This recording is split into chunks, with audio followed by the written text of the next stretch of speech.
Hello, everyone. My name is Michel, and together with my friend and partner, Mark Lambert, I co-manage No Silver Bullet for PD. It has been roughly 5 years since my diagnosis with Parkinson's disease, and I have experienced symptoms for 7 years. And in this presentation, I will share the strategies I use to manage my symptoms and hopefully slow down the progression of the disease. For me, this has frankly become a full-time commitment that has helped me in various ways to control anxiety, boost my energy levels, reduce my brain fog, improve my balance, regain my sense of smell, and enhance my voice and writing ability. Some of the methods I employ may not be suitable for everyone, and conversely, many things that I do not do might be highly beneficial for others. For instance, dancing, singing, engaging in art. I recognize that many people with Parkinson's will face time constraints and physical limitations, and my intention in sharing my program is to inspire you with the hope that at least some parts of what I do may be beneficial. Please note that, as always, this presentation is for informational purposes only. If you are seeking medical advice, diagnosis, or treatment, please consult a medical professional. First of all, I try to have a balanced approach to meds. I mean by that, not to take them too early or too late, and not to be shy to access something that can really change your life. I selected a neurologist who supports a holistic approach involving exercise, nutrition, and meditation in managing my symptoms. I started taking levodopa, Sinemet, relatively early on, but I believe there is much more that I can do than just taking meds. That's what we're going to talk about. First of all, let's just focus on basically taking care of your body on a daily basis. Personally, I exercise my body for strength and flexibility, and I started following training sessions by a YouTube person called Sydney Cummings, and I have now designed my own daily 50-minute routine using weights and stretching exercises. And this has helped me with my balance, but also with my posture.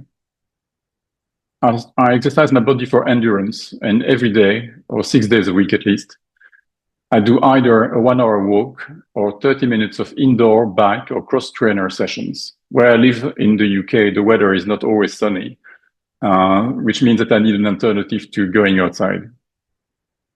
Now, for me, Parkinson's is impacting my hands with a lot of rigidity, and I exercise my hands 20 minutes each day. And this, frankly, has helped me regain my writing ability to quite a large extent, which is quite amazing that not everything goes worse all the time. I've been exercising my brain as well, an important part of the body, you would all agree. And I'm using apps such as Elevate, Peak, or Lumosity for 30 to 45 minutes each day in the morning. I take care of my sleep, and this can be tricky. Initially, I was taking melatonin and found it quite helpful. But as the condition progressed, this was no longer enough. And I'm now relying on a combination of CBD and THC, as well as small doses of levodopa before going to bed and during the night. And this has helped me regain my sleep. I'm now looking forward to going to bed knowing that I'm going to have a decent night. Now, this is not a perfect night. I do wake up quite a few times, but it is tolerable. Now, one thing that I used to do, and I stopped doing, unfortunately, but I still mention it there because I'm preaching others to do it, is to train your voice. And I got an ENT to check my vocal cords first to make sure that I had the physical capability to do this. And then I reached out to a speech therapist who designed a series of exercises that I used to do, and I should do again. Taking care of the body also means what we put inside our body, and I profoundly changed my nutrition. I sought advice from a nutritionist 5 years ago who specializes in PD, and I opted for no gluten, no alcohol, and no dairy. Now, I substantially reduced sugar and fats and increased my intake of vegetables and fruits. You would agree that Parkinson's or not is a relatively good combination. I prioritize seasonal and organic fruits and vegetables, trying to avoid flashing red strawberries in the winter when they have been basically exposed to potentially all kinds of chemicals, which I don't want.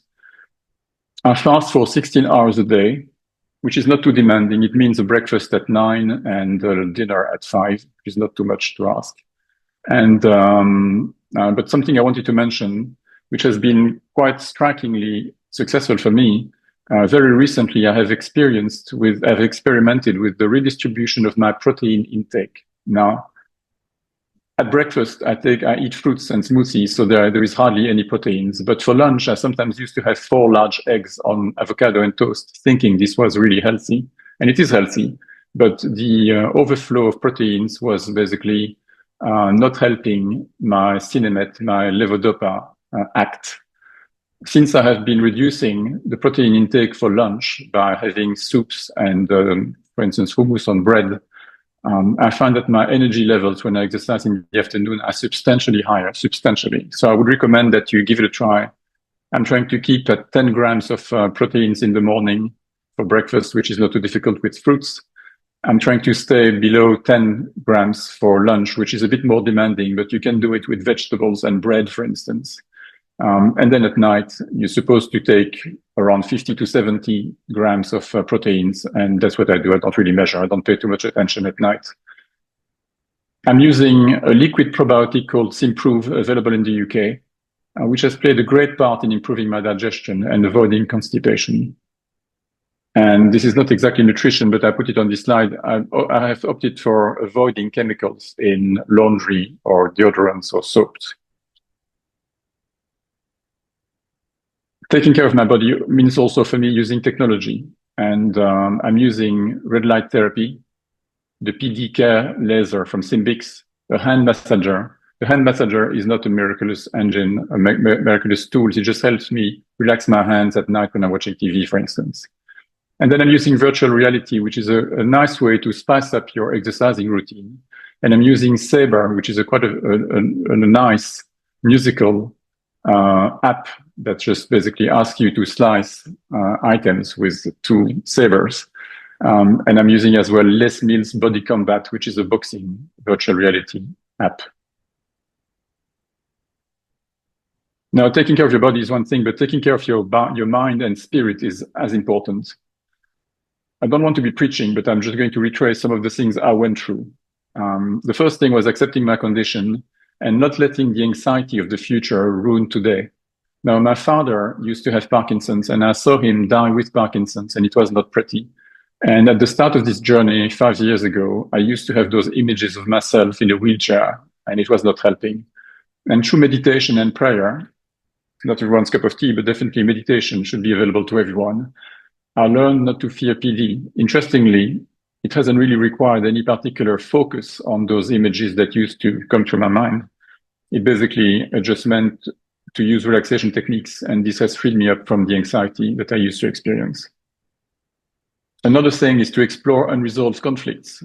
Now, some of you may be familiar with the concept that actually past conflicts or past traumas in your life might impact your current life and your current health. So I did a few sessions with a psychotherapist to identify situations when things were said or done to me that made me feel bad about myself, and I learned to forgive. Now, trying to give up the right to be angry, as I call it, it's really difficult for me. I get angered quite quickly, unfortunately, and this is a permanent struggle, is to try to stop drinking the poison of anger, as I said in that slide, as it's not a helpful emotion. And meditation and prayer also help you. And I have more work to be done on this. Now, accepting the right to be happy. I enjoy nature, my loved ones, and travel. And I recently started building a family tree, and I find it extremely enjoyable. So I have really learned that putting myself first, not always, but from time to time, is not selfish. And being nice to myself and accepting that my best is good enough is an important concept as well.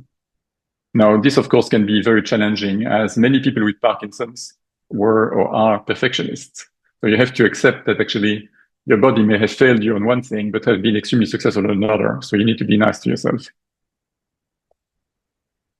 Let's just talk about the mind and the spirit again with meditation. And the meditation for me is really about cooling the engine, I would say, cooling the brain engine, reducing stress and anxiety, and stimulating brain plasticity.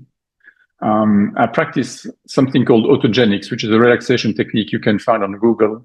And that helps me reconnect my mind and my body. This is very powerful and very simple, very easy to do. I do some Qigong every day. and Indian meditation and breathing exercises. So I do vary each day something different, but I do try to meditate 40 minutes to 60 minutes every day. Now, praying is important, and it may not be everyone's cup of tea, as I said before, but I believe that everything is possible and that I can trust a higher energy to keep me safe. And that concept, whatever you call that energy, is important to me. Now, being thankful is something that I also try to do every day. Being thankful for my heart that is beating, for my body that is breathing, for the love that I receive, for my children and my wife. And helping others is very important as well. From the start of my journey, I was concerned about becoming too self-centered. You're so focused on your symptoms that at the end of the day, you can talk about nothing else and you can think about nothing else. So for me, sessions that are organized on No Silver Bullet, like this one today, are really important. And they really help me help others, and hopefully, and this is therapeutically beneficial to me. Now, I try to stay informed as much as I can and to be a solid journalist in my condition. So I will never be as specialized as some of the scientists we bring to you on our YouTube channel. But I probably know more on a general basis than many people through the interviews I've done over the last 5 years. Now, I found personally that many Facebook pages that I read when I had just been diagnosed were rather depressing. They had basically people retracing some of their worst symptoms, like hallucinations. And everyone would pile in and say, yes, I have it too. My husband has it too. My wife has it too. And you would just read all those comments and you would just feel like, my God, it's only a question of time before it happens to me. While actually it may never happen to you. There are many, many Parkinson's symptoms, around 40 of them. And a lot of them are not necessarily visible, but you will not necessarily experience all 40 of them, fortunately. So based on that, I would like to recommend a website called Health Unlocked, which is not depressing. It is very informative. And there is a forum with around 24,000 people, if I remember right, sharing their experiences, asking questions. And this is really very helpful for your knowledge, the condition, and what others have found successful, or how you could help them yourself. Now, also Simon Stott from Cure Parkinson's, he's the head of research at Cure Parkinson's, is also maintaining a website called The Science of Parkinson's. And this is really amazing because Simon would just pick important research items and without losing any detail would make them understandable to all. So this is something I would recommend. Then lastly, the PD Buddy app. PD Buddy is an app that is free. It's on the App Store and the Google Store. The PD Buddy app has a section called PD News, and that section is likely to be the most up-to-date and curated source of information for people with Parkinson's and their caregivers.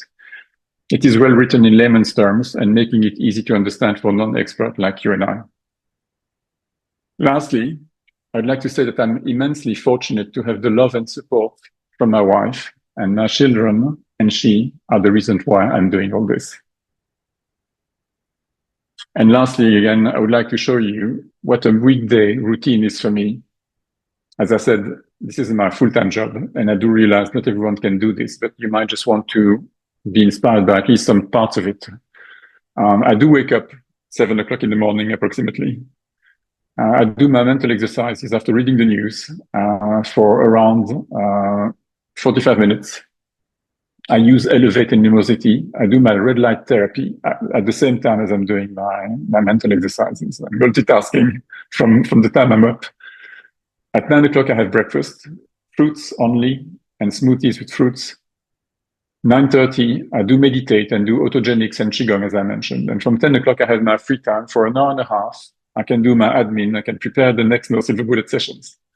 And at 11:30, approximately, I do physical exercise, strength and stretching for almost an hour every weekday. Then at 12:30 until 1 o'clock for 20 or 30 minutes, I do hands exercises. I do have all kinds of exercises that I do without any gimmick or together with like stress balls or all other kinds. I do also retrain myself to write properly. And as a quick anecdote, a few years ago, I realized I was unable to write a birthday card for my daughter, and that really broke my heart. Nowadays, my writing has never been great. It is not as good as it used to be when it was bad, but at least I can write and people can read. So thanks to those exercises, they're important. At 1 o'clock, I have lunch. Then at 2 o'clock, I have my red light therapy part 2 and a short nap. 3 o'clock, physical exercise, endurance, cardio. This is walking, but more regularly here because the weather is not always perfect. It is indoor cross trainer or indoor cycling. 4 o'clock, free time and a comfortable bath to relax. Dinner around 5. 6 o'clock, meditation. And then I put it between brackets because I have ceased doing it. I should really get back to it. I used to do voice exercises at the end of my day. So I hope this session has proven useful to all of you. If you do have any questions, please don't hesitate to comment on the YouTube comment section, and I will do my best to get back to you. Thank you very much.